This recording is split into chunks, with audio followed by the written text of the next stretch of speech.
పెద్దలుపాయ సజ్జపిండితో మనము సజ్జట్టు వేసుకుందాము.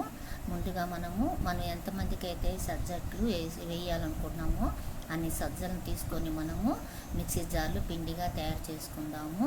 ఆ పిండిలోకి ఆ పిండిని బట్టి సన్నగా కట్ చేసుకున్న నేను ఈ పిండి తీసుకున్నానండి. మిక్సీ వేసుకున్నాను, కొంచెం సజ్జలు తీసుకొని ఇది చిన్న జార్లో వేసుకున్నాను. ఈ చిన్న జార్లో వేసుకున్నానండి, చిన్న జారు. దీంట్లో కొంచెమే వేసుకున్నాను, ఒక్కదాని కోసమే నేను వేసుకున్నాను కాబట్టి నాకు ఈ పిండి సరిపోతుంది. దానిలోకి చిన్న సైజు పెద్దలుపాయ తీసుకొని ఈ విధంగా సన్నగా కట్ చేసుకున్నాను. పచ్చిమిరపకాయలు ఇవ్వనండి, ఒక 2 తీసుకున్నాను పెద్ద సైజువి. ఈ విధంగా సన్నగా కట్ చేసుకోవాలి. కరివేపాకు సన్నగా కట్ చేసుకోవాలి. దానిలోకి జీలకర్ర, సరిపడినంత ఉప్పు వేసుకోవాలి. మనం ఈ పిండిలోకండి మనం ఉల్లిపాయలని మొత్తంగా తీసుకోవాలి. మరీ ఎక్కువ తీసుకుని పిండిని మించి తీసుకోకూడదు. ఈ ఉల్లిపాయలు తీసుకున్నా నేను. ఈ పెద్ద ఉల్లిపాయలు వేసుకుందాము.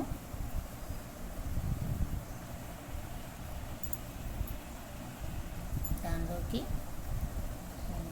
చిన్న ఉల్లిపాయ అండ్ పచ్చిమిర్చి ముక్కలు, కరివేపాకు, కొత్తిమీర కూడా వేసుకోండి. నాకు కొత్తిమీర అందుబాటులో లేదు. జీలకర్ర వేసుకోండి. సాల్ట్ చూసి వేసుకోండి, తగ్గితే మళ్ళీ వేసుకోవచ్చు. సాల్ట్ సరిపోకపోతే మరలా వేసుకుందాము.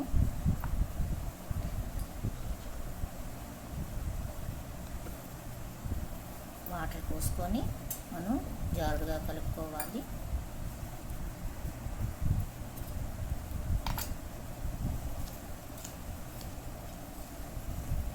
ఇంకొంచెం వాటర్ పోసుకుందాము. ఇప్పుడు కలుపుకోవాలి. ఇదిగోనండి, ఈ విధంగా కలుపుకోవాలి. మరీ నీళ్ళగా ఉండకూడదు, ఈ విధంగా కలుపుకోవాలి. చూశారు కదా. ఇప్పుడు మనము అట్టు వేసుకుందాం. పిండి రెడీ అయిపోయింది అండి. మనం నూనె ఎక్కువ వేయని అవసరం లేదు, కొంచెం వేసుకుంటే సరిపోతుంది. పెన్ను మీద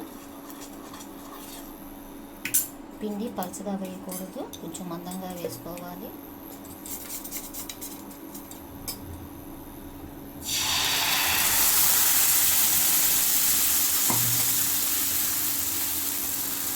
ఈ విధంగా వేసుకోవాలి పిండి.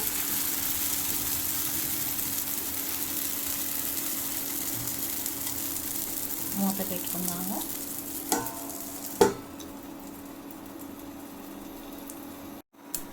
నేను మూత తీసి చూద్దాము. చూసారా ఎంత చక్కగా. మనము మందంగా వేయటాన మూత పెట్టాలి, పలచగా వేస్తే మూత పెట్టనవసరం లేదు. మందంగా వేసుకుంటాను మనం మూత పెడతాను, ఆవిరికి పైన కూడా ఉడుకుతుంది. కాబట్టి ఈ మూత పెట్టుకొని మనం అట్టును వేసుకోవాలి. దీన్ని ఇప్పుడు తిరిగేసుకుందాము. ఎంత చక్కగా ఈ బొగ్గులు ఎంత చక్కగా ఉడికిందో అట్టు. నేను తిరిగేసుకున్నాను. కింద కూడా చూసాను చక్కగా ఎలా కాలిందో.